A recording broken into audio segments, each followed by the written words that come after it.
Ready? Play. My name is Clara Towson, and I'm a friend of the show. Boom. I am Francisca George, and I'm a friend of the show. Perfect. Hi, my name is Susan Leemans, and I'm a friend of the show. Boom. Yeah. My name is Zainab Sammaz, and I'm a friend of the show. Boom. Hey guys, my name is Sasha Vickery, and I'm a friend of the show. Boom. Hi, my name is Lloyd Harris, and I'm a friend of the show. Perfect. Hi, my name is Jasmine Paolini, and I'm a friend of the show. Wow, Jasmine, you got it in one time.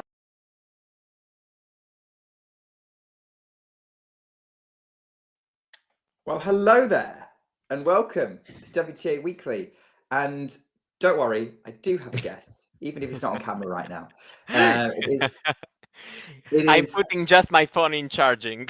Oh, yeah, sure. That's what he's doing. Well, I'm very pleased to be hosting this show with probably the perfect man to have on the show post Billie Jean King Cup. It is the one, the only, Mario Baccardi of ATP Weekly fame. Mario, how are you doing? Thank you. I'm doing actually fine. This week, no ATP Weekly for me, so I had to come up with an appearance on WTA Weekly, and I think that probably the winner of the Billie Jean King Cup kind of suits me as a guest of the show. I think it does. So, in many ways, actually, obviously many of you've seen this intro many times.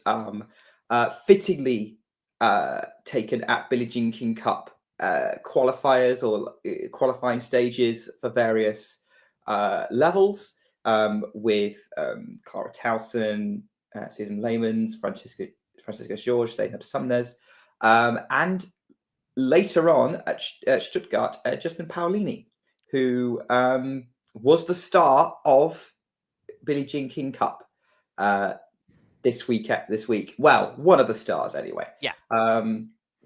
Certainly, I would say Italy's MVP, Mario, as they lifted the Billie Jean King Cup trophy for, oh gosh, what was it when they won it before? It was 5th time, and the first in 11 years, 2013. First time in 11 years. Yeah, 2013. Yeah. Was Sara Irani on the team that won it in 2013 as well? Yeah, and she was also there in 2009 and 2010. Indeed, I'll tell you that she has become the only player so far to win this competition in 3 different decades. Wow, that's a stat. Ladies and gentlemen, Sara Irani is one of the Billie Jean King Cup greats, officially, or Fed Cup or whatever. Yeah, Billie Jean King Cup is a mouthful, but it is the official name now. So yeah, let's get into it. I guess my first question would be, given how she was heavy favorite to win all but one of her singles matches, and made up this amazing double super team with Sara Irani, was Jasmine Paolini Italy's MVP? Absolutely, my opinion. Also because she kind of, she has been the biggest Italian star also this season as a whole. So even if it's, she's not been the only Italian player able to do very well, because Lucia Bronzetti has played very well, and she's been, incredibly important for Italy. Also Rani winning with Jasmine the doubles matches. 2 doubles matches, in quarterfinals and semifinals. Especially in the semifinals, it was incredibly, important after Jasmine lost against Swiatek. But I mean, even the loss that Paolini had, I think she played pretty well. She actually, had a very good performance against Swiatek. Probably also had the biggest opportunities until a certain point of the match. So, I think we can give Jasmine this, MVP, let's say, title, because, both for what she's done in the competition, but in my opinion, also because of all what she's done this year in both singles and doubles. And she's absolutely been the biggest Italian star in tennis. I mean, of course, women's tennis, but, she's done incredible things. Yeah. Oh, she really has. And here's a controversial question. I think let's just get it out the way 5 minutes in. Which trophy do you think is the bigger deal? The Dubai 1000 trophy or the Billie Jean King Cup? I would say that, uh, in the long term, from, how tennis fans tend to, draw a judgment over careers, for me, being 1,000 champions is very important, also in singles. So I think that it gives on an international level, her career, for me, it's, more important. I would say this. But from also all the emotions that she's felt also playing for the team, and also in Italy, of course, we I think in all the countries, but in Italy, since I live there, I can tell you it's also very important. We remember with great love also all these players who have been able to get their hands on this trophy. So I think here, I would say that Billie Jean King Cup probably is even more. But if I'm talking about an international level, how once she will be retired, the people will draw a judgment over her career. I think what she's done in Dubai, getting that trophy, is very important for me, a little bit more. But yeah, I also can, it's a controversial question, of course, as you say, because I can tell you many reasons, why both things can be considered a bit more important. I would probably say the gold medal. Yeah, maybe. I was like, oh wait, there's that double gold medal, which probably trumps both of them. Yeah, because I mean, probably gold medals, it matters a little bit less if it's been singles and doubles, compared to other titles. But I mean, she's done some unbelievable things now that I don't know, we look back about her season, even without considering that she wasn't even close to do all these things. This would be a great season for many players on tour. And also 2 Grand Slam finals. She's actually, I don't know if Sinner will do this in next year or in 2 years, but she's still the only Italian player to play a Grand Slam final on 2 different surfaces.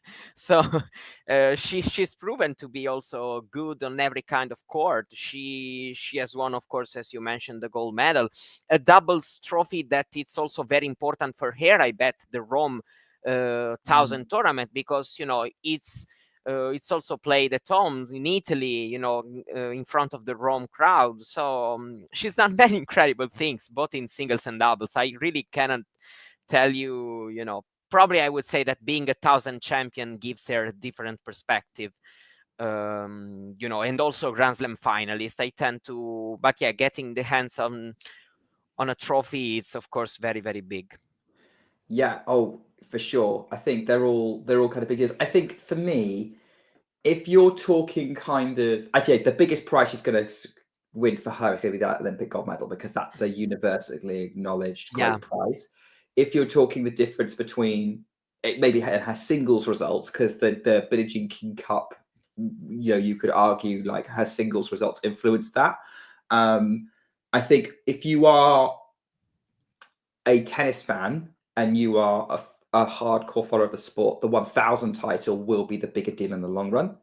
If you are someone who follows tennis more casually and is kind of more aware of kind of the headline achievements, Billie Jean King Cup is going to make more of a difference. If I'm thinking if she was British, and I suspect it's the same from what you're saying in Italy, if she was British, like Katie Bolter, if Katie Bolter won the Dubai 1000, like we probably make a big deal of it. If she led the team to Billie Jean King Cup glory, different story. We remember her for that. Or it'd be kind of a similar level, but like people remember, oh yeah, we won the Billie Jean King Cup. The only thing that would trump that would be a Grand Slam, which is why Emma Raducanu would be a bad comparison. So that's kind of where I'm going with that. Talking about also Italian media perspectives, on the biggest sports newspaper, Paolini has had 3 front pages this year. Wimbledon final, gold medal, and yesterday. Not Roland Garros. No. Interesting. Is I don't Roland know Garros why. not a big deal in Italy or something? I don't know actually, but these are the front pages that she got. I don't know. Maybe it's also because I don't know. Probably Wimbledon. As better as she got, as the results have kind of helped her become a bigger and bigger sports person in Italy. So, her achievement at Wimbledon, also because of the achievements in Dubai and French Open, meant a bit more,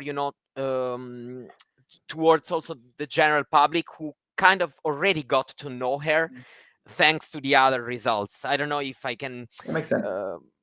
Because right now, if I can, it's also because of, unfortunately, I have to admit, men's tennis against women's tennis in Italy. There's not really equity in terms of the audience and the place they get on newspapers and everything, because Yannick Sinner can do half of the things of compared to Jasmine Paolini, and he still would have the front pages. And It's Italy like also that. has, if I can say this, a greater depth in the men's tennis than it does in the women's. No offense to the other women's tennis players, but they have been nowhere near Grand Slam finals or other kind of big results in the way that Paolini has, compared to, like, if you didn't have Yannick Sinner, you also have Matteo Berrettini. You have a few other really young and talented players coming through. In the men's side. So but I'm also thinking about the deals, for example, with Italian companies, for example, Berrettini got plenty of them. Jasmine, she's had something, she's doing some things here and there in Italy, but I don't think she's that much well known. My sister didn't know about her until I told her, for example, and that's a little bit something that disappoints me. But I mean, hopefully, it's also sad because we already had a big generation of women's players, very big generation. Irani, Vinci, Panetta, Schiavone, all of them either won a slam, won 1,000, reached the Grand Slam final, all these things, won this competition 4 times in the past. So what do you think of this question then from Shauna? No, it's a no.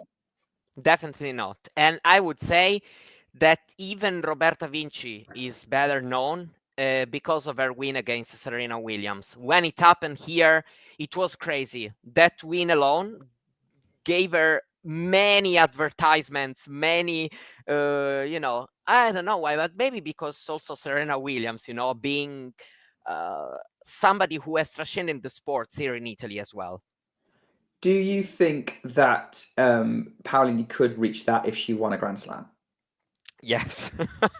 I think that would make the ultimate difference in the end.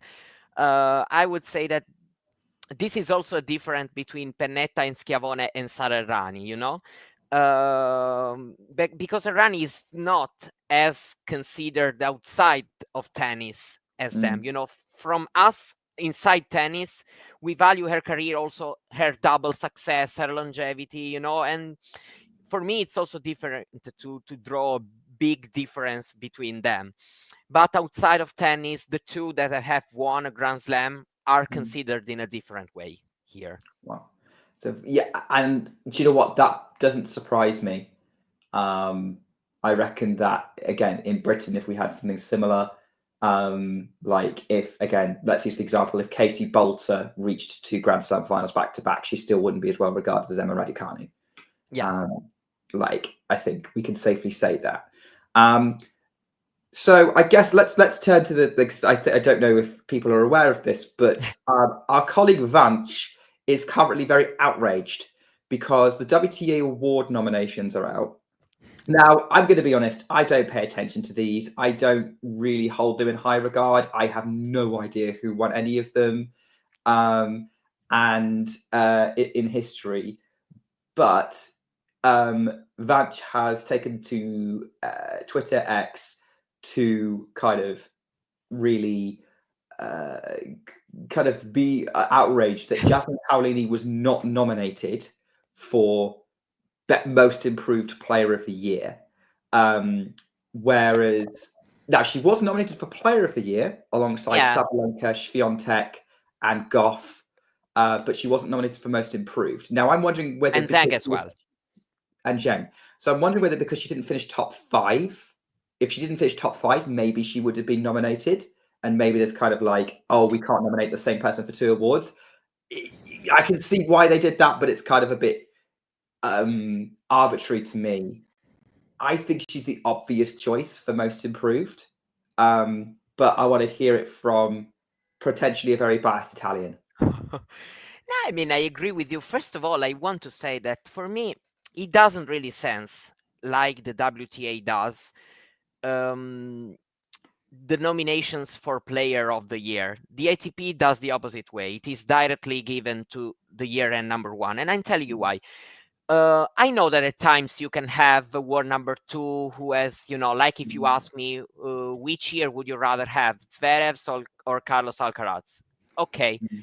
But for me, if you are an association and you have your own ranking and you give a trophy to the player who ends the season as the world number 1, why then you do nominations for player of the... For me, it kind of... If you have your own ranking, which according to you also, because you give a trophy, you give a, Sabalenka has had a photo shoot with the cup in her hands.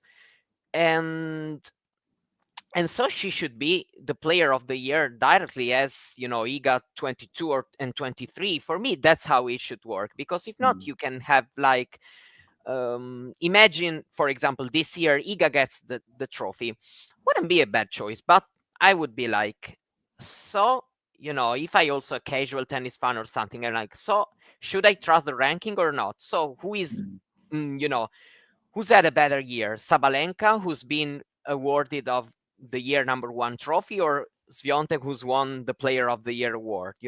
I would be a little bit also probably confused. For me, I don't particularly like this giving nominations, especially if you give the nominations to player who will never win it, like the other 3 players, because as good as a year they've had, Goff, Paolini, Zheng, they cannot be nominated for player, they cannot be chosen for player of the year. So I don't know. For me, I don't like this thing in particular about the awards. I don't know if you agree with me. So you're talking more about the player of the year rather than the most improved player of the year. Yeah, most improved, because I think that made the difference, because I cannot explain myself why somebody like Jasmine Paolini hasn't been nominated for most improved. Nobody, I couldn't, I don't think anyone even in tennis cares who wins the WTA awards. You care about it in the moment, but no one really remembers it.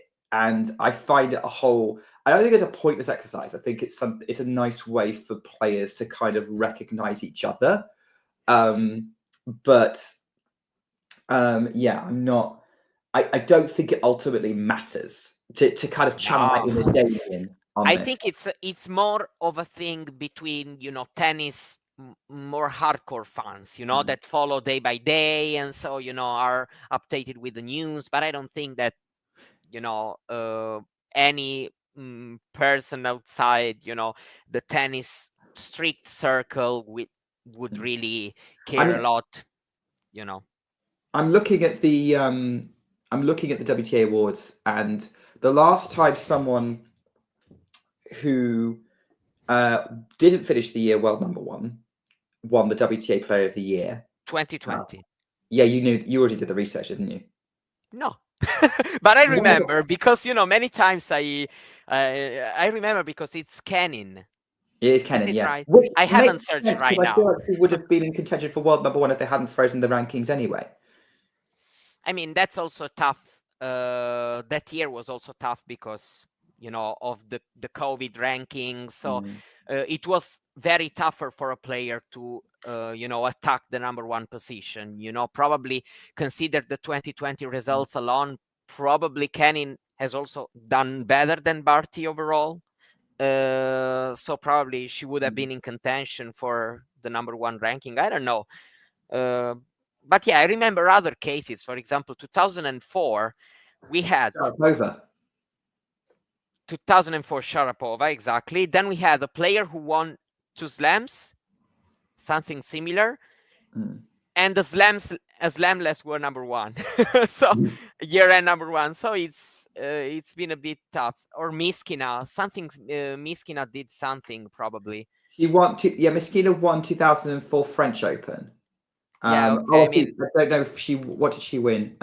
She won. She won it 2 years in a row. The Diamond Aces Award. The player who gives endlessly to promote the game of tennis on and off the court.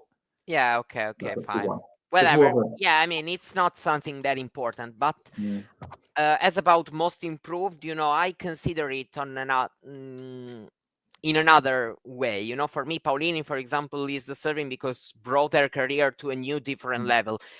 Somebody like Collins, she had a great season, a fantastic season.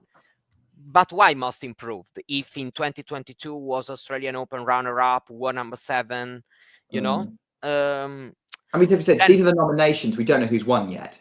Yeah, absolutely. But for me, it doesn't make very much sense, even the nomination itself, because I wouldn't say a fantastic improvement, And I suspect probably her fellow players will probably recognize that when they choose the award. Yeah, but whatever. It's, I mean, yeah, for me also Osaka come back, she's not really in contention. But yeah, these are nominations, of course. So yeah. But yeah, and it's all very subjective as well, to a certain extent. Yeah. Which is one of the other reasons why I'm not a huge fan of it, or isn't it's like too public. So yeah, let's just think that I'm not, for example, a big fan of the golden ball in football. Oh yeah, and that is even more important, than this, because it gets press, it gets also recognition. A player who has won the golden ball gets recognition for that. But for me, who judges? Why? What's the reason? So I don't really like it. No. Well, neither of us like it. So let's move on. Let's go back to focusing on Paolini, and then we'll look at the wider Team Italy.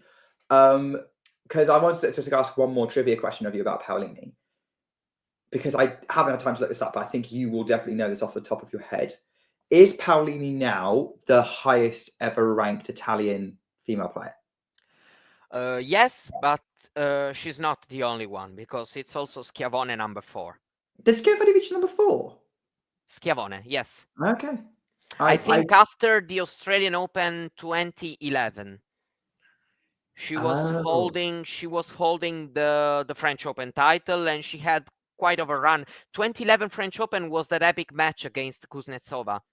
Yeah, because I remember I was following tennis a little bit then, and I remember her winning the French Open in 2010, and then I remember the 2011 match with Kuznetsova at the Australian. Yeah, but she was also runner-up at a French Open 11. French Open 11, I was like, oh, she's somehow got to the final again, because I wasn't expecting her to do that given the kind of form she was in. Yeah, I mean, she's also reached number 4. Then it's Errani number 5, Pennetta number 6, and Vinci number 7. This is... And also, if you also consider the men, there's also Panatta number 4, and then only Sinner, who got higher than all of them. So there you go. The Jasmine, your goal is to get to number 3. Yes, exactly. It's gonna be difficult, but I mean, she needs a good Australian Open, because after that, a lot of points, of course. But yeah, and she made last 16 in Australia last year. 16. I mean, Australian Open, or I don't know, if she plays well in United Cup. United Cup counts as 500 points, so it's quite a lot. I mean, unfortunately, Goff won the WTA finals and created a gap, because before that it was quite even in terms of the number of points. But whatever, it's fine. So let's talk about the rest of Team Italy then. And we mentioned, I think, to me, it makes sense that Italy won it. I remember looking through who were the favourites, who were trying to predict it. And after the preliminary round to the Billie Jean King Cup, I was looking at Poland and I was looking at Team GB. And then I saw Italy play, and then I was like, oh no, they're also really, really strong. It's probably going to be between them and Poland, as it ended up being. That semi-final was virtually the final. And the reason why was like, you have Paolini, who will win pretty much any singles match except against Swiatek. And even then, that was a close friend thing. And then Sara Errani and Jasmine Paolini were the best doubles team potentially available to any team playing. And they had Bronzetti and Cocciaretto. Now, Cocciaretto didn't win her match in the quarterfinal, but Bronzetti won both her singles matches. Basically, we also can say that the first win Bronzetti got was incredibly vital for Italy in the competition. So having beaten Linette, that, I mean, she was not that big of an underdog in that match. For me, it makes sense that she won. I don't think it's been, a shocking result, but it was also difficult. It was her first career match in the competition. So it's also, it's been a great part of the team. I actually, think Bronzetti can do a bit more than what she's done so far in her career, but maybe it's time, we can talk about that in another moment. For me, she's kind of an underachiever compared to other players who've got closer to 40, 45, because I think she has a game that can lead her to have some good results here and there over the season. But whatever, she's also been kind of an MVP. Yeah, I think you have to put it up there as well. Like, that Italian team overall was just so strong in a way that no other team was. Like, GB doubles was the main weakness. In Poland, it was basically anyone other than Swiatek was beatable. So and I think that's kind of why maybe Italy winning it shouldn't have been a surprise. I should have clocked it sooner. Because Bronzetti could beat anyone, and she's really key to Italy's success. And then obviously Sara Errani being one of the best doubles players out there and making that invincible doubles team. I mean, that team overall, I don't think you could have wanted anything else as an Italian tennis fan. No, I mean, absolutely. And also, I will tell you this. I like the women's team because I know that the men's team has many players that are a bit, higher ranked compared to the girls, if we think about Musetti, Berrettini. But in the end, I don't see in them the same fire that I see in girls like Bronzetti, Cocciaretto, Trevisan herself, that, she's not played this year, but let's not forget that last year Italy was runner-up and Trevisan played a big part in the team.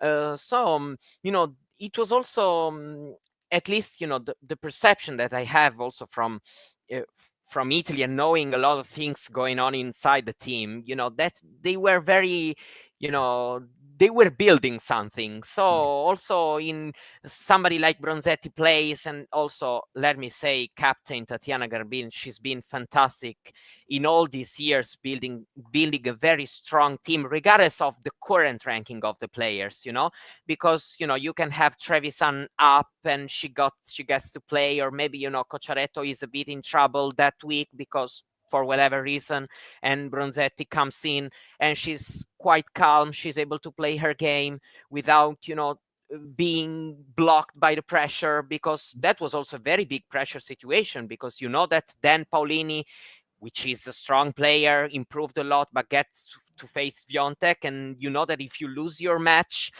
it can be pretty much over. So, I also see the team dynamics being very strong.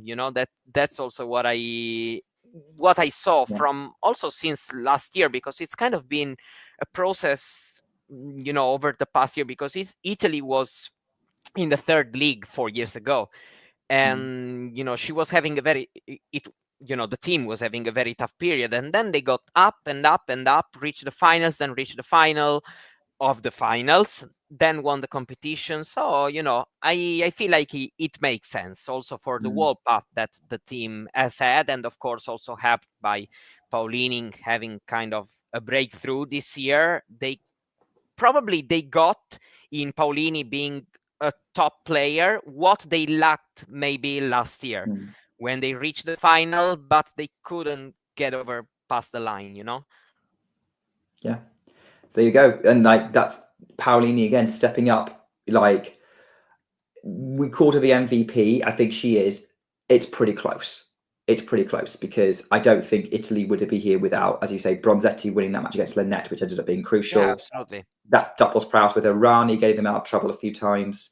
And in the end, it's a team competition for this reason, let's say, because in every tie maybe there's a player who plays the biggest role. Even if you have a top player, maybe as it happened in the semi-final, she faced another great player and she loses, and so you need your teammate to bring the point. So that's been probably the key as a whole. Everybody kind of played their role because, as we get to mention, I think the other teams, all of them have had players that have performed pretty well in the week. Yeah. Well, we can move on to the other teams then. I think the super teams here. Let's talk about the finalists. Slovakia. Like nobody picked them. Nobody was picking them to make that much of a difference. And then they beat the USA with Shramkova beating Danielle Collins being that critical win. And then obviously finishing them off in the doubles as well, despite having the US having Taylor Townsend. Huge win in that match. They then get through. Who did they beat in the quarters?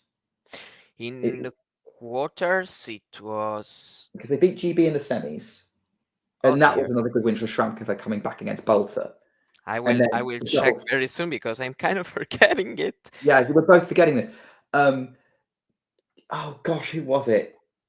Anyway, so semi-final they beat Bolter. Shramkova comes back against Bolter. They crushed the Brits in the doubles. That was a really impressive doubles performance from Raducanu and Hilikova. Australia. It was a 2-0 win. Yeah, that was a pretty emphatic one for for Slovakia. It's probably why I don't remember it, because I didn't see it, and also it was pretty straightforward. And again, I'm going to use this phrase MVP a lot. For me, a lot of the Slovakia's run has to be thanks to. It's partly thanks to Shramkova, and partly because turns out they have a very effective doubles team. That got them to that final. Yeah, absolutely. The doubles, of course, played really well. Shramkova, proved to be one of the hottest players of the moment because, she's also had an unbelievable record this year. I think it is 27 wins and 10 losses on the, in WTA 2 level. So she's played unbelievably well lately. And I mean, she couldn't deliver against Jasmine in the final, but I mean, Jasmine is a great player. She got to number 4. She was also truly locked in. Even if I also noticed that Shramkova had probably some elbow issue during the second set. So I don't want to, because I was expecting actually, I was trusting Jasmine to win, but I was expecting a harder fought contest between the two. Whatever.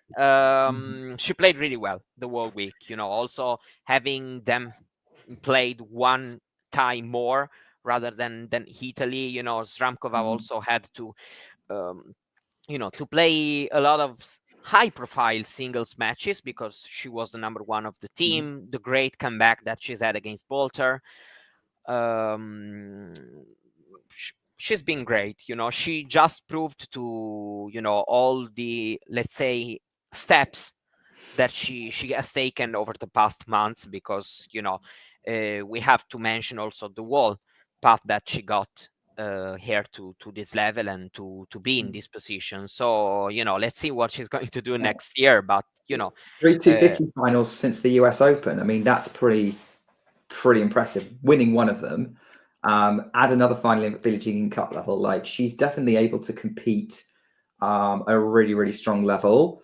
Let's see how she is to get to the really, really top level. But I certainly think that she could get herself into like a Grand Slam last 16, and then who knows from that point. I think she's very much in the mix with the sort of she's deservedly top 50 right now. I mean, even if you think about the Billie Jean King Cup finals, she kind of had a slam like draw, because beating a top 30 like let's say Bolter, and then you face 11 Collins, and then you get to 4 Paolini, it can be kind of a run that leads to you to a round of 16, for example, in a Grand Slam. So Last 16 or even a quarterfinal. Yes, exactly, even a quarterfinal. That's true. Yeah. So yeah, I think that she's got a lot to be pleased with. Oh yeah, no, it would be that, because Tomljanovic would be a kind of an opening rounder, knocking out Collins and then knocking out Bolter. It can also be the opposite, because if she's ranked 43, she's not going to be a seed. So maybe Collins round 1, and then in round 2 you get to face a lower ranked player like Tomljanovic right now, and then it is kind of a slam like draw, the one that she's had. So I think that she has done it here, and she can do it again, because she's beaten a lot of good players in the past months. So, and I guess then we might get a few people who are watching us or listening back or on the podcast. So are saying immediately, well, then why are you making a fuss of it if she's only going to get to a last 16? Like, what's the big deal? And my answer is, do you know how hard it is to get to a Grand Slam last 16? Yeah, absolutely. It is very hard. Many players would love to reach multiple round 16s, but not for everybody it's possible. Yeah. So yeah, Shramkova definitely. I mean, like she's probably in the category for like running for, if Paolini wasn't there, most improved player of the year. So maybe that final was almost appropriate in the way that we got. Yeah, she is, of course, and also she's part of a group of players who have performed at a very, very high level during the week of the Billie Jean King Cup finals. So I think we are about to get there. So Slovakia, the big underdog story of the tournament. It was a lot of, I think that was the real heartwarming story for those of you who weren't Italian from the event, that they did really, really well. Let's talk about Poland. I'm going to do the semi-finalists, I think, mainly focus on those teams. And then we can kind of expand from that if we want to, if there's another story that we may have missed. But I think the 4 semi-finalists were the biggest stories. Poland, arguably, they were this close to a Billie Jean King Cup title. And there was an element of me as a well-known Iga Świątek fan who, not that I'm well-known, but I'm well-known as being a fan. Like about 2,000 people have heard of me. It's not a particularly big following. The thing is that, like, with that, what I was kind of hoping for from the Billie Jean King Cup as a fan was that this would be kind of the redemption moment for her, where she just falls short of the United Cup, despite winning all her matches as a singles player. She just falls short to the champion of the Olympics, and then again Poland lose the eventual winners of the Billie Jean King Cup. But I was hoping that this would be finally in 2024, Iga Świątek and Poland win something. It wasn't to be, despite Iga's best efforts, because she was one of the few players this week who won 3 matches in singles, was part of a really effective doubles team with Katarzyna Kawa, Kawa, I think it's Kawa. I always say Kawa, but yeah, probably, the Polish, I have to check better, actually. Check with Damien. That's right. Because I've heard, I don't know if I trust the commentator pronouncing her name, but yeah, maybe it's Kawa. That was a very effective doubles partnership that was undone by the Italians refusing to give up. Very strong first team players, like being able to swap Freck and Lynette. Those are very, very good options for number 2. And Lynette obviously winning that marathon with Sorribes Tormo was like one of the highlights of the week. For those of us who like sort of really tough tennis. So I don't think Poland should be too disappointed, but there's grounds for some disappointment. But I have to say they gave us a lot of highlights this week. I mean, I actually loved watching Iga this week, if I have to be honest, because I have really liked watching her um finding a solution every time. She did it the hard way this time. We got used at Three times to set see her matches. exactly set matches, but also very tight also as three setters, because even against Paolini, maybe she hasn't got to a tiebreak in the final two sets, but still she had to save a lot of break points. So all these matches have been very tight, and I really liked actually watching her accept. That's what I have to say. At times she hasn't accepted, she hasn't forgiven herself mistakes, and in some matches and in the past, I mean, and she has kind of been brought away a little bit by the mistakes she got, by the missed opportunities. While this time I saw something that I liked a lot from herself, also mentally. Saying there, I missed the forehand. It's not there in the first set against Paolini. I don't care. I am still there. I have to win this match, and I'll try everything. I forget what happened, and it's important. It's actually very important, and I think these matches, of course, will also help her in her career, also playing these tight matches with the pressure of your country, because we know that she feels this pressure. And I know that it wasn't that big of a pressure as the Olympics, because we know also the Olympics means a lot also in the sports world in general, so it's a totally different pressure. But I liked what I saw from her mentally. Then again, she's not playing that flawless tennis that we are used to see her playing.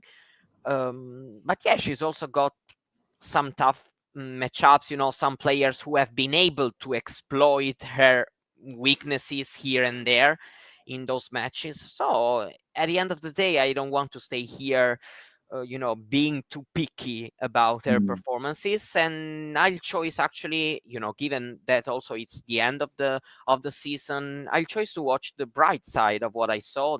That is, this great mentality, also point by point, game after game, and I like what I saw actually. A lot is said about Iga Swiatek's mentality, in good and bad. I actually think she's still one of the mentally strongest players out there, because she wins way more tough matches than she loses. And we've seen that time and again. I think you've picked up on something there with her attitude towards mistakes, because I think there's a prevailing view about some commentators that Iga doesn't cope well with pressure compared to other peers. I don't think that's true. I think you're onto something here, and you've given me a bit of a light bulb moment here, Mario. I think she doesn't cope well with her own mistakes. She doesn't cope well when she's not on top form, and so she really struggles with that.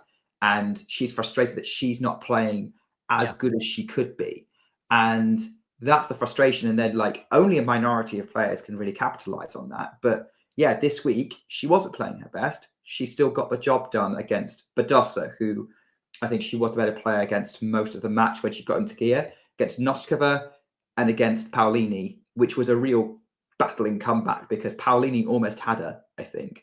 And she kind of locked down and sort of slowly improved and managed to turn the match back in her favor, and that was a good win for Iga. So yeah, maybe a new team environment. We talked about this with Renee Stubbs last week, where maybe mistakes are a bit more forgiven, that she could kind of deal with the situation of enjoying herself and enjoying herself, and kind of just dealing with it when things are where she's not performing to a standard that she wants. That could make her more dangerous as someone who could kind of move on from that. Serena Williams was one of the best people at that. Was just she was annoyed when she made a mistake. She was very, very good at moving on from it. Yeah, that's it. Actually, that's my opinion as well. So I think we kind of agree with that, because I don't really think that she's she struggled with external pressure. It doesn't seem to me like that, at least for most of the time. I think it's been at times, I mean, because not always like that. At times it's been internal, as you said, when she's not playing that well. So that's why I really enjoyed watching her going through these 3 matches, because yeah, I mean, she will need both version of herself if she wants to keep winning and winning and winning. You will win at times playing flawless tennis, destroying your opponents. You will win at times by grinding out there and, coming back from a set down and, also playing a bad match, but, being good. And as you said, Serena Williams resetting. I cannot believe Serena Williams won all what she won, because she played perfectly well all those times. And we know, because, we have both watched Serena. So, let's see what will happen next year. But I'm confident. I don't know. Did no one watch the Serena Williams 2015 French Open run? Yeah. Horrendous. It was tough. She dropped a set in every match. She was sick that tournament. Like, she was not at her best, and she still ground her way through that draw, and she won the damn thing. Yeah. So, by the way, I think I saw a stat on this. It was either from Tom Jones or Juan Ignacio on social media, saying that I think this is the first time since Indian Wells 2022 that Iga's won 3 consecutive 3-set matches. Yeah, in 3 straight matches, actually. Yeah, that's right. I mean, she actually has a great record in 3-setters over the past months. When she's lost, she's always lost in 2-setters. After Wimbledon, I think Putintseva is the last loss that she's had in 3 sets. Yeah. And then she went on actually a big streak, because she beat a lot of players in 3 sets lately. Whatever. I mean, she's a great fighter. I don't believe that she's not. So, and I've never believed it. So I didn't need, to saw her winning 3-setters after 3-setters to get that. This is almost very cyclical, because we were having this conversation possibly the beginning of this year about how well does it all sort of around mid 2023 around sort of, but Iga loses a lot in 2 sets and she doesn't fight back very often. But I think if you look at the 3 losses that she's had, it depends. I don't think, like the Sabalenka match, there wasn't anything she could do to turn it around. The Pegula and Goff matches, maybe, but I think it's very much a case-by-case thing. So you were going to make a point before I talked over you. Yeah, I don't have actually a real opinion about this. I mean, my opinion is always the same. At times, for example, the match against Pegula at the US Open, I've seen her kind of sticking there with her mind on her mistakes, or her not playing at the level she wanted to play. But I don't think that it is because she's not able to strike back, because she's done also a lot of times. I don't have to analyze if she's able to fight back. I don't have to analyze the matches that she has lost only. I have to analyze all the matches where she's gone down a set. So I have also to consider the match against Krejcikova at the WTA finals, the match against Paolini, the match against Paolini this week, and I don't know, other matches. So I don't think she's not good at striking back. So she did pretty good. One more thing on Poland. Also, sorry, somebody who beat that Sabalenka in the Madrid final. Yeah. She's not somebody who's not a good fighter, good at striking back. Because Osaka at Roland Garros. Osaka, of course, yeah. Yeah, the 2 best matches of the year, by far. Yeah. Men's or women's. She's always there. Quick thing on Katarzyna Kawa. Anyone who speaks Polish, please tell me how to pronounce it, because I've heard it 2 different ways and I'm not Polish. I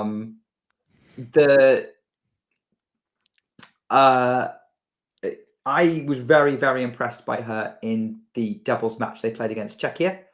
I think she went up a little bit of boil during the 2nd set of the match with the Italians, but that was the end. Other than that, she was holding it pretty well and helping contribute to making it a fantastic doubles match. I'm now really hoping she gets herself a decent partner and starts making waves on the WTA doubles tour, because where has she been?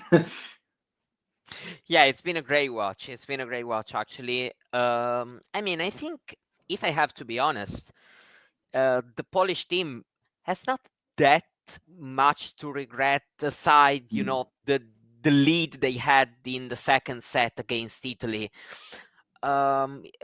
because the choices have been well done by the captain. I think also putting her in the doubles proved to be a good decision, and then of course they put her again against Italy, because she played unbelievably well against Czechia. I remember that I was kind of shocked also at the scoreline and everything, because I know that also, you have Viga on her team, you herself play that well, but on the other side, that's a pretty strong team as well.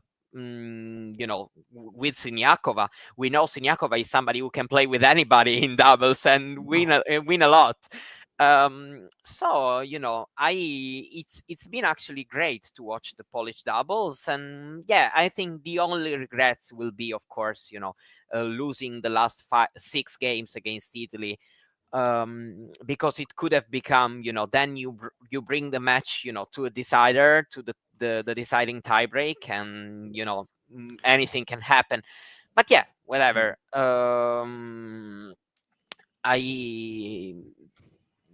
It's been very fun to watch her. She's been a bit volatile on the main tour and never really got into there. Let's see if she will be able to do it, maybe as a single or a doubles player, actually.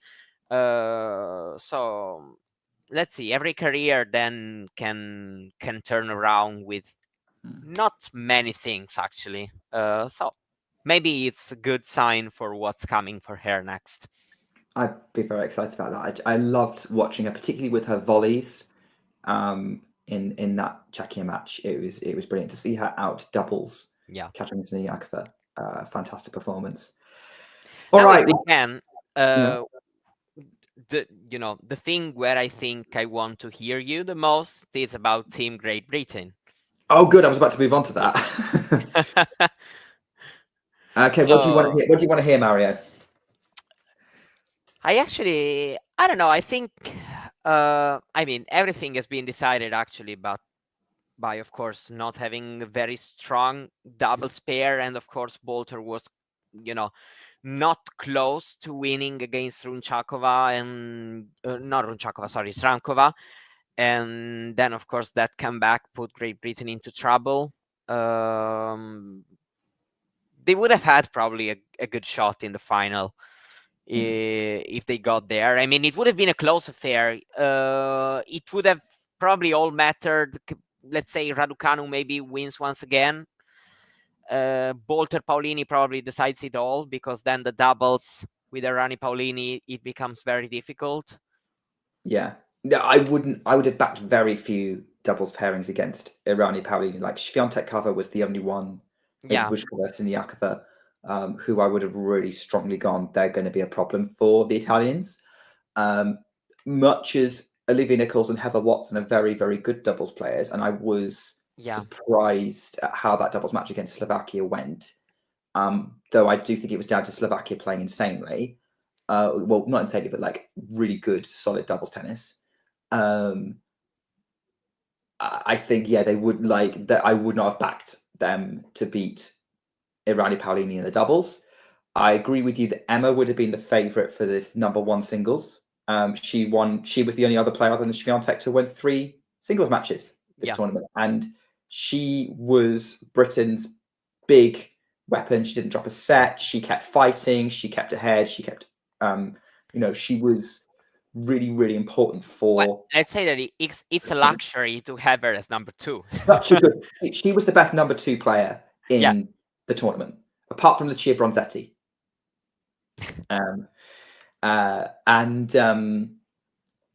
So Bolt, I guess a lot of it ends up turning on Bolter losing to Shramkova, and I think given that they're probably very similar players, I don't think it's a bad loss, but it will hurt that she lost from a setup because Do you think?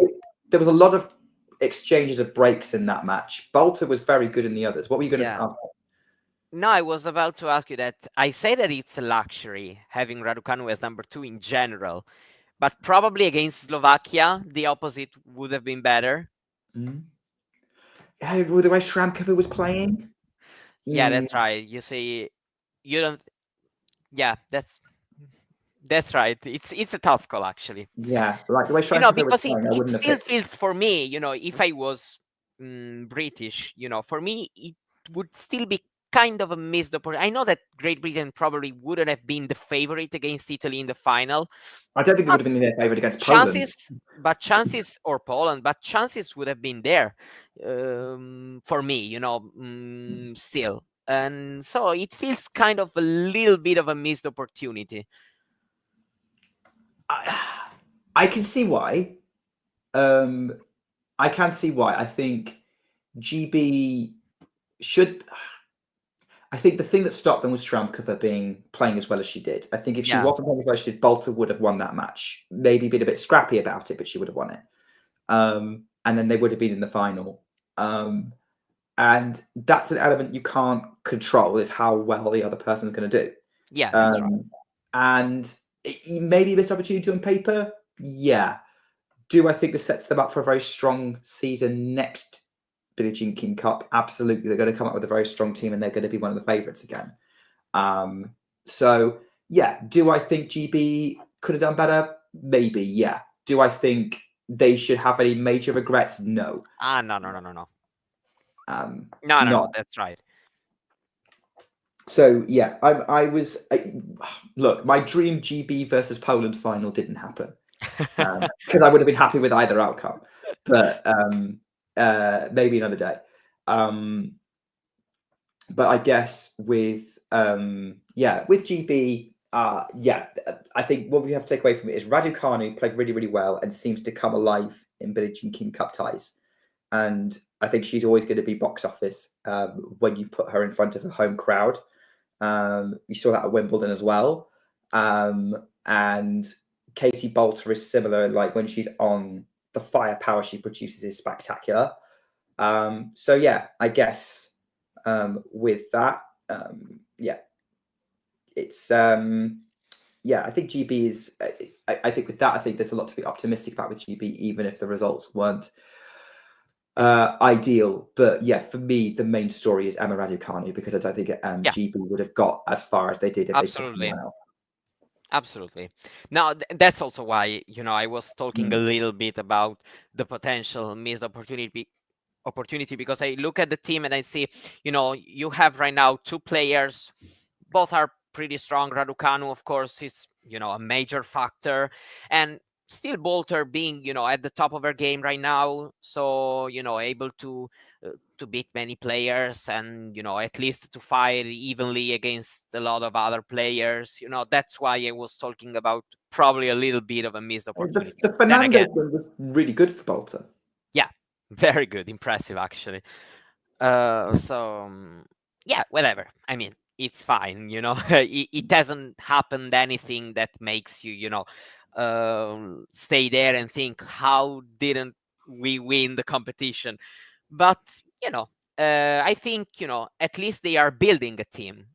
So let's see if next year all of them will be back and playing well to try to of course they will need both Raducanu and Bolter being there and playing very well, unless somebody comes from a side and yeah, that younger player coming through, or which GB do have a few exciting potential talents. Harriet Dart could do some things, like if you put her with the right player, like she can do some interesting things. She's been to the last 16 of a couple of big tournaments before. Sonai Kartal is now a WTA 250 champion. They're like, you've got 4 top 100 players, so there is a little bit of depth in GB, but Bolter and Raducanu at present very, very strong. I think the pressure on Bolter is going to be, can she stay in the top 30, because that San Diego title is keeping her there at the minute. But yeah, I think that's the kind of the main things I want to talk about with GB. It's maybe the least positive we can be about them, but I think they're probably the most optimistic about the future out of the teams Yeah. we've talked about. Yeah, for sure. I mean, you were talking about the young prospect. I mean, next year probably too soon for them. But yeah, I mean, I feel like, Raducanu also said that in the, she had the controversial press conference when she talked about Murray retirement, and she was mentioning also, the good state of British tennis, both men and women, in Grand Slam qualies and all these things. So let's see if something good happens next. We are looking forward to a lot of good things from these teams. And I guess we have a lot of good things to look forward to because we can only look forward. The WTA season is now done. It's over, yeah. I don't know what I'm going to do. I'm going to enjoy. I mean, I'm not watching Davis Cup right now. How's Italy doing in Davis Cup right now against Argentina? Are they winning? I mean, Musetti got beaten very straightforward by Cerundolo, and Sinner convincingly beat Baez. So the doubles has started right now with Sinner and Berrettini. Actually, Italy was 0-1 both in the quarterfinals and semifinals last year. Okay. So Sinner found himself in a position where he used to play. That's what I say. Italy has a lot of great players, but on the men's side, then it's always about whether Yannick can perform or not in this competition. That's what I was talking compared to the women, where there are not 7 players inside the top 50 like on the men's side, but they are there on the team, and that they are gonna deliver. That's what it is about the Italian Billie Jean King Cup team right now. Let's see if Yannick and Matteo also, who is playing the doubles, will be able to save the situation. Also, because with Spain out, USA out, I think Italy is a pretty big favorite right now to win again the Davis Cup. If they lose to Argentina, that's a seismic shock. Yeah, I mean, not very shocking, the single loss that Musetti had against Cerundolo, but yeah, the score is quite shocking. I was not expecting 5 games won, and consider that Musetti started 2-love up in the first set. So basically, he lost every game basically from then on. Whatever, let's see. I think also the doubles, they are a bit favorite, even if Gonzalez and Molteni are, they play together the whole year, but still. We'll find out. Hey, look, we're rapidly turning into ATP Weekly here. I mean, it's because it's the end. That's why I kept talking. It's the end. It's the end. Like the WTA season is done. I don't know what kind of. I think we might be sort of. Obviously, we've got a month now almost until the new season starts. Let's say this: tennis season is a bit too long when it comes to the player's perspective, but being a fan, you are used to watch tennis every day for 11 months, and so when it finishes, you're like, and what can I do this 1 month without tennis? Because I don't want to commit to anything that we might have to change our minds on. I believe there are intentions in the works to do another Matches of the Year series. Which there are conversations about. So I think without, we'll finish on this. Because I don't like to do Player of the Year or anything like that, because it's very subjective and you get into other arguments about it. Yeah. And also that's what rankings are for. And that's why we have favorites as well when we don't like what the rankings say. So I'm going to ask you, Mario, what are your nominations for WTA Match of the Year? So as many as you want, nominations for WTA Match of the Year. I mean, I think that 2 of them, we kind of mentioned them, and I think it would be kind of silly by me to not mention them because they've been, blockbusters played on the big stages, featuring multiple Grand Slam champions, and, also being very tight until the end. So yeah, we have mentioned, Sabalenka, Swiatek in Madrid, and the French Open between, Swiatek and Osaka, probably where Iga won the French Open this year. I mean, it's very mentioned actually, but yeah, I would say too, the Wimbledon semifinal between Paolini and Vekic, I really liked the match because of everything. The quality was good, the fights, the storylines, everything in the match was appealing for me. So for me, it's a great shout actually. And I mean, if I'm thinking about it, I would say probably not many people watch the match.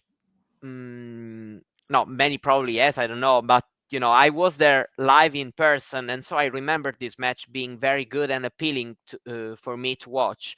And it's been the final in Berlin between Kalinskaya and Pegula, which for me was very well played by both players. And yes, a bit of tension coming up here and there, but not in a major way. So there weren't very big downs by the players. So probably I would say that match, because I really enjoyed it until the last point there in the stand, which is a totally different feeling, at least for me. So yeah, probably I would say these 4 matches. I mean, I haven't said an hardcore match, so I don't know if I'm probably in the wrong. No, you haven't said hardcore. You said 2 grass and 2 clay. That's right. That's right. So what can I say about hardcore? No, I don't know right now. Wow. I'm struggling to think about it. Mario clearly is a natural surfaces player. Yeah, absolutely. I mean, they are appealing in some way, also because they are a small part of the year, especially on the women's side, because on the men's side, at least clay is a little bit bigger than it is on the WTA side. So, no, I mean, that's it for me. I don't know. I don't want to mention that many matches. That's also why I'm struggling to, because it would be a bit forced. Right now I have this in my mind. So and so for me, these are the matches. So yeah, I think they're all really good choices, and I like what you went with there.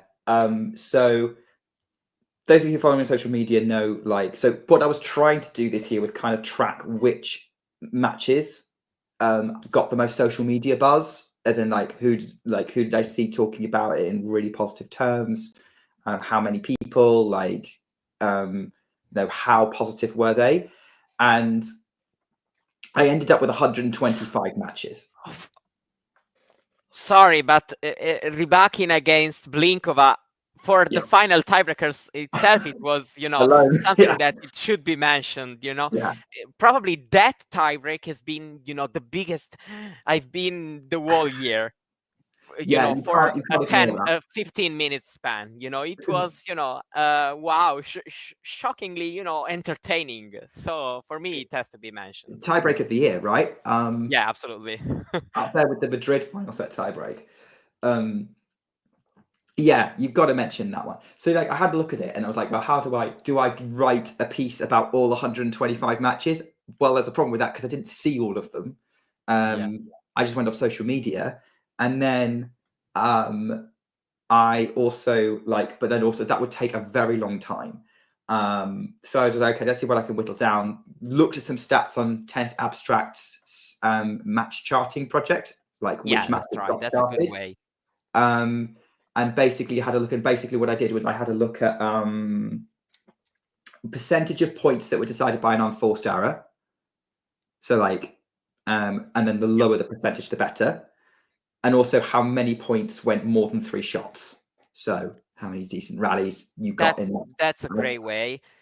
Then, of course, I also take a little bit into account, of course, the drama, you got to take the drama tension, because, of course, but yeah, otherwise, technically, if I then looked at your way is great. If I looked at those matches and went, I didn't see any of them, and they were no one was talking about them, or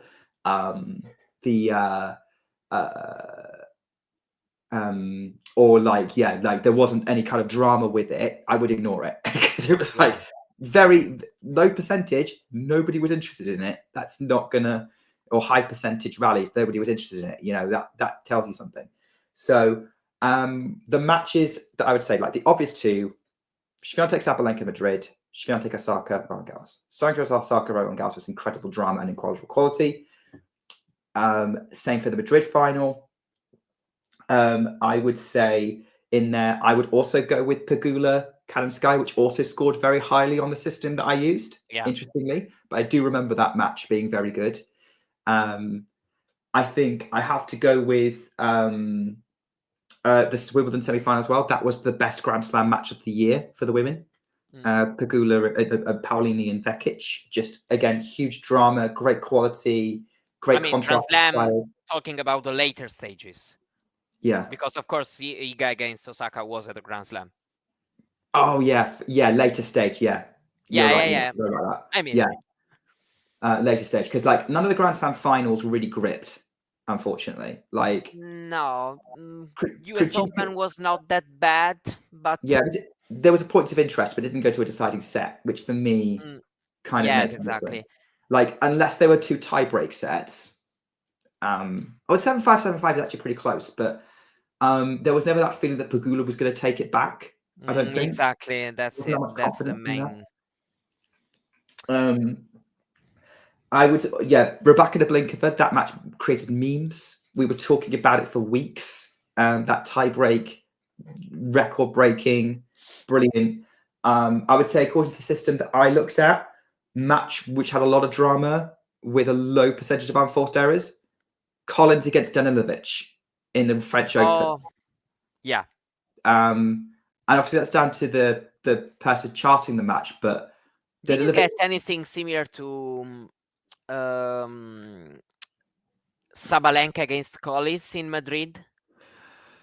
It was a good one. I feel like there was a match of two halves. No, I was talking about the percentage. What are you talking about? I'll send it to you because I can't remember off the top of my head. Okay. I'll send it to you because I can't remember off the top of my head. WTA Finals final. I would include that as well. That was the only match I couldn't find stats for, which was annoying. But WTA final for me to end the season. It falls just a little bit short, because probably the quality hasn't been as high as other, top matches. It's still a top match, in my opinion. Quality has been good, but, I think it is in the top 10, but not in my top 4 or 5. That's what I mean. Yeah, I would be tempted to put it in my top 5 just because it was such a significant match. And end of year finale, two great young players going at it. The quality was really good.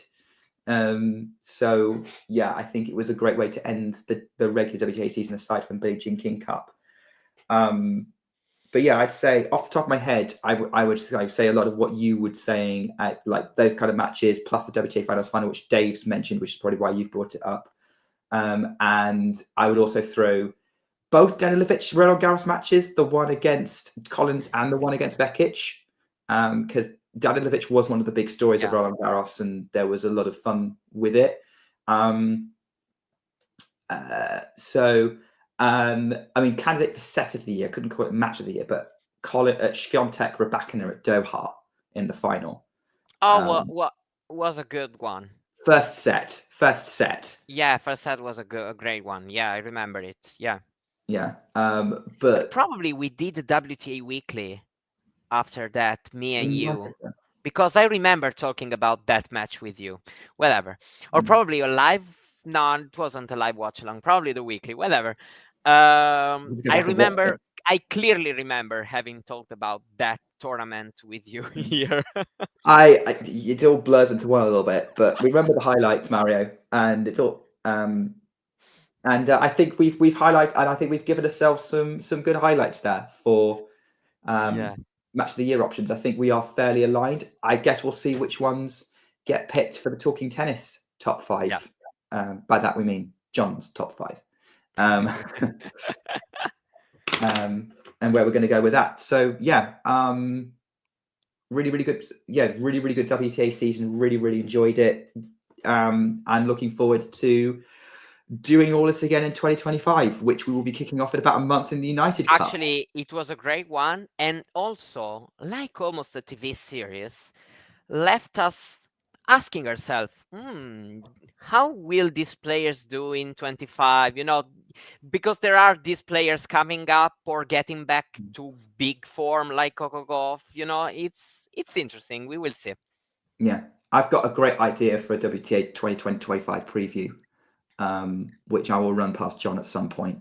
But I think a way of looking at it would be quite interesting. Well, I think that about wraps it up.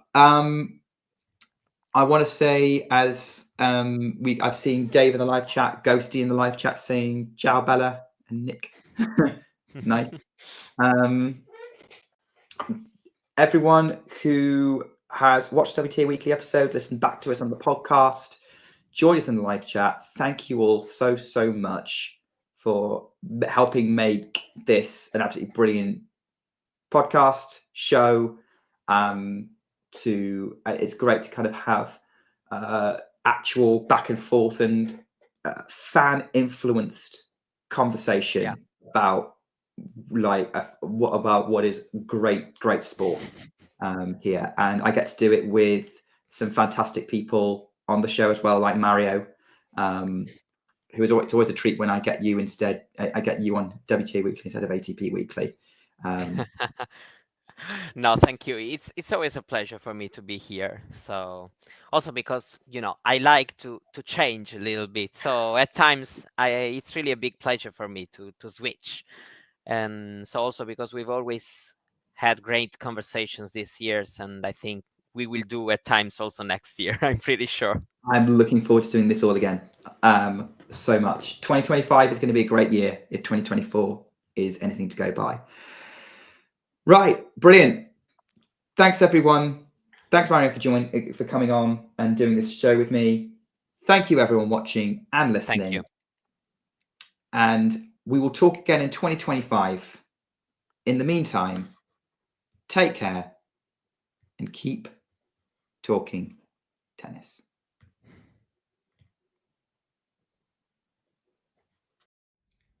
If you enjoyed this video, make sure you hit that like button. Don't forget to subscribe and click that notification bell so you don't miss out on all things tennis.